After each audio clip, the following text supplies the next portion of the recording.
প্রিয় শ্রোতা বন্ধু, প্রভু যীশু খ্রিস্টের নামে জানাই আন্তরিক ভালোবাসা। আজ আমরা তিনজন ব্যক্তির বিষয়ে লক্ষ্য করব যারা নিস্তার পর্বের দিনে মৃত্যুবরণ করেছিল, যা লেবীয় পুস্তকে সেই নিস্তার পর্বের বিষয়ে বর্ণনা করা হয়েছে, যা প্রভু যীশুর মৃত্যুর প্রতীক রূপে ছিল, এবং যোহনও তার সুসমাচারে বর্ণনা করেছেন এবং তার পূর্ণতাও ঘটেছে। কিন্তু বিশেষ একটি বিষয় লোক তার 23 অধ্যায় 39 পদে পড়ি, আর যে দুই দুষ্কর্মকারীকে ক্রুশে টাঙানো গিয়াছিল তাহাদের মধ্যে একজন তাহাকে নিন্দা করিয়া বলিতে লাগিল, তুমি নাকি সেই খ্রিস্ট? আপনাকে ও আমাদিগকে রক্ষা করো।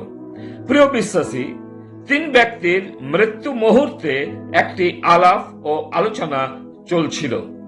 লুক তার 23 অধ্যায় 39 থেকে 43 পদে এই আলোচনা আর দ্বিতীয়বার মানব জাতির ইতিহাসে কোনোদিনও ঘটেনি।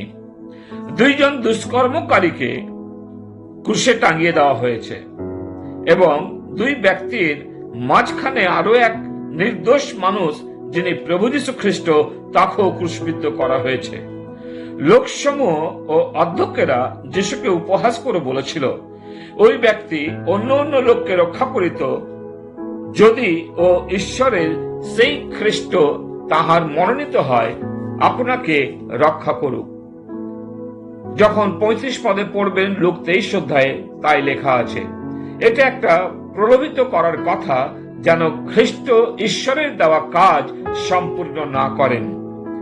যদি ও ঈশ্বরের সেই খ্রিস্ট, কিন্তু প্রভু যীশু এসেছিলেন পিতার ইচ্ছাকে পূর্ণ করতে, কোন অধ্যক্ষ বা মানুষের নয়। আর সেনাগণ বিদ্রুপ করিল, তুমি যদি জিহুদীদের রাজা হও তবে আপনাকে রক্ষা করো। একদল ঈশ্বর কেন্দ্রিক কথা বলেছিল এবং সেনারা মানুষের ক্ষমতার বিষয়ে কথা বলেছিল। আমরা শাস্ত্রে পড়ি, প্রভু যীশু শতভাগ ঈশ্বর এবং শতভাগ মানুষ। নিস্তার পর্বের দিন এই নির্দোষ প্রভু যীশু দোষীদের মাঝখানে ক্রুশবিদ্ধ হয়েছেন। দুইজন দুষ্কর্মকারী যিশুকে কিভাবে তাদের ইচ্ছা জ্ঞাপন করছেন তা লক্ষ্য করি এই তিনটি মৃত্যুর মধ্যে। এক দুষ্কর্মকারী তার পাপের মৃত্যুবরণ করছে, যে যিশুকে প্রশ্ন করেছিল, তুমি নাকি সেই খ্রিস্ট? আপনাকে রক্ষা করো ও আমাদিগকেও রক্ষা করো। এই দস্যু যিশুর ঈশ্বরত্বের উপরে সন্দেহ এবং শক্তি ও ক্ষমতার উপরেও সন্দেহ ছিল।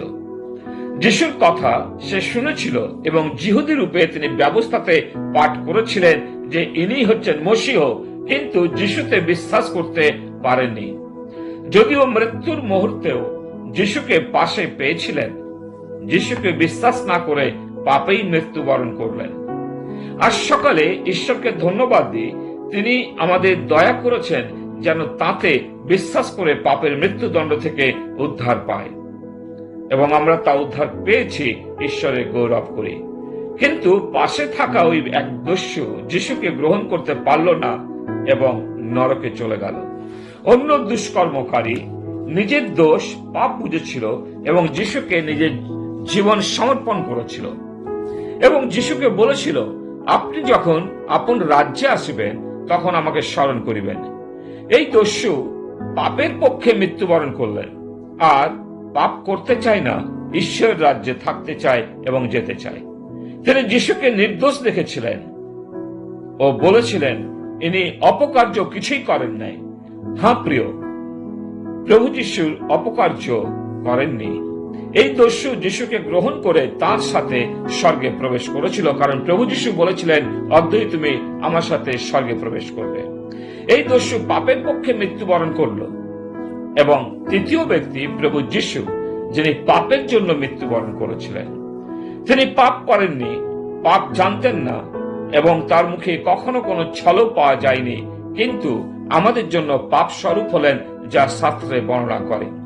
আমাদের পাপের জন্য মৃত্যুদণ্ড নিজের উপরে নিলেন, আর তিনি মৃত্যুবরণ করে আবার তিনি পুনর্জীবিত হয়েছেন। আর সকালে তিনটি মৃত্যু দেখলাম। প্রথম ব্যক্তি পাপের মৃত্যুবরণ করলো ঈশ্বরকে বিশ্বাস না করে নরকে প্রবেশ করার সিদ্ধান্ত নিল। দ্বিতীয়, পাপের পক্ষে মৃত্যু, ঈশ্বরে বিশ্বাস করে স্বর্গে স্থান পেল। ঈশ্বর ভয় তাকে এই সিদ্ধান্ত নিতে সাহায্য করেছিল। তৃতীয় মৃত্যু, পাপের জন্য মৃত্যু, যেটা আপনার ও আমার পাপ, সমগ্র মানব জাতির পাপের জন্য মৃত্যুবরণ করলেন তিনি প্রভু যীশু পিতা ঈশ্বরের ইচ্ছা পূর্ণ করলেন। আজ সকালে আপনি কোন ব্যক্তিকে স্মরণ করবেন? দুই ব্যক্তি যিশুকে পাশে পেয়েছিল, একজন গ্রহণ করলো, অন্যজন প্রত্যাখ্যান করলো। যদি আপনি যিশুকে গ্রহণ করে থাকেন, সেই প্রভু যীশুকে আজকে সকালে আসুন আরাধনা করি, ধন্যবাদ জানাই। আমার পাপের জন্য তিনি মৃত্যুবরণ করেছেন, সত্যে ও আত্মায় তার স্তুতি ও আরাধনা করি। আমেন। পিতা ঈশ্বর, তোমাকে ধন্যবাদ দিই যে প্রভু যীশু তুমি আমাদের পাপের জন্য মৃত্যুবরণ করেছ, তাই আমরা জীবন লাভ করেছি। আর সকালে তোমাকে আমরা আরাধনা করি, তোমার প্রশংসা করি, কারণ তুমি আরাধনা প্রশংসা পাওয়ার যোগ্য ঈশ্বর। সমস্ত মহিমা তোমাকে দিই, প্রার্থনা ধন্যবাদ মুক্তিদাতা প্রভু যীশু তোমার নামে চাই। আমেন।